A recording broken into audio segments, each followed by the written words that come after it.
G'day viewers, my name is Michael and welcome back to Single Racer. And welcome to this two-part series that features 2 mega car packs and 2 mega car updates.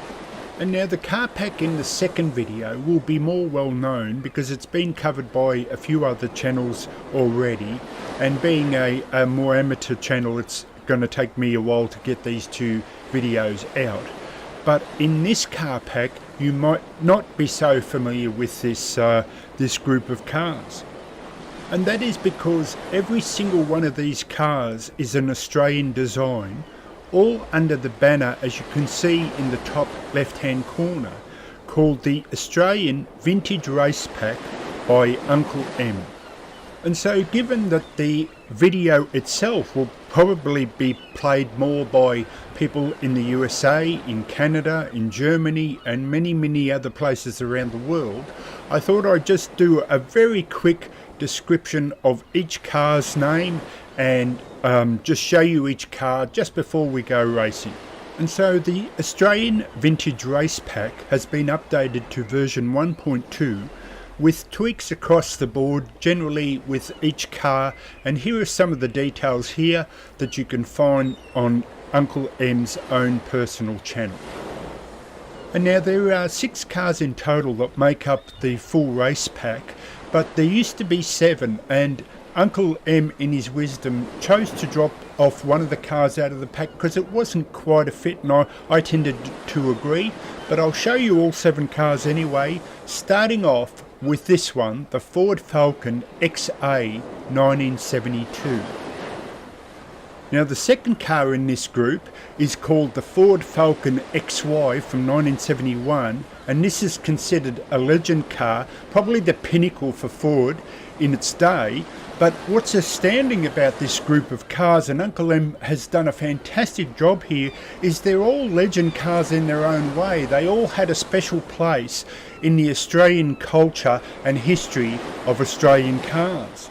And now third up here was the opposition car, the Holden Monaro from 1968, and ironically this was the start of the development of the coupe cars, or coupes, the sporting sleek 2-door cars that became so popular in Australia, which peaked in my mind with this car, the Holden Monaro from 1973, probably the most beautiful coupe style car I think from that era, at least in regards to Holden. Absolutely beautiful looking car.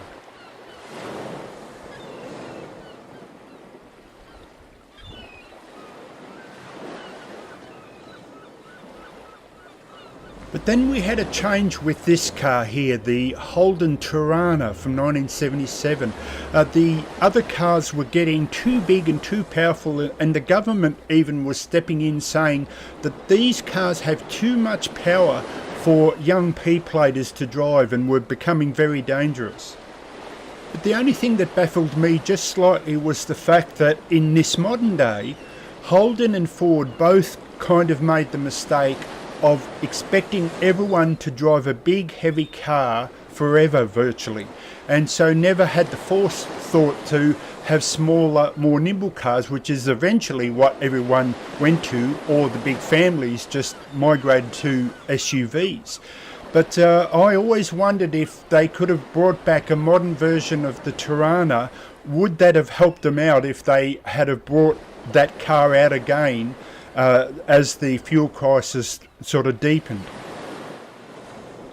And now the final car of the Vintage Race Pack is arguably the odd one out, and that's because it was the car that most people got when they didn't want a Ford or a Holden. It was kind of the third option, and very well known. So it's called the Valiant Charger from 1972, made famous by a great Australian commercial where as the car drove past, people would hold up the peace sign with their hands and go, "Hey, Charger!"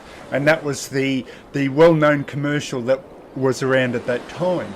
And especially in this purple version, it was picked by, now I won't use the term that we were called when we were kids because it's politically incorrect these days, but let's say it was the migrant's car, you know, I'll put it that way. But still, looked back fondly now by, I think, everyone in Australia as a beautiful option to either Ford or Holden.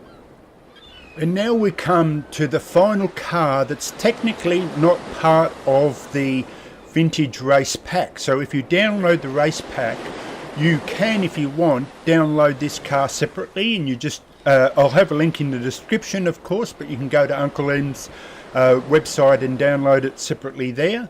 But it was dropped from the pack because it's just a bit too different. It's probably the most iconic car in Australia. We had a love of utes, I think maybe even before America did, but definitely part of our culture. And this is technically, you know, doesn't quite fit in with the race cars. But I was going to race it at Bathurst, but I've done a few Bathurst videos lately, and you know, I was a bit humming and hawing about it. And then Uncle M, who knew a bloke who knew a bloke who knew a bloke, had a freight aeroplane that could load up all the cars and take them over to America to race on probably one of my favourite tracks over there, Road America, and show them off over there. So hopefully you enjoy this, and I'm going to show all the race cars that are in this pack, how a good old Aussie battler can drive a ute and keep up with these road going races and give them a real shot for their money. So I hope you enjoy the video. This is Michael signing out for Single Racer. I'll catch you next time, and let's go racing.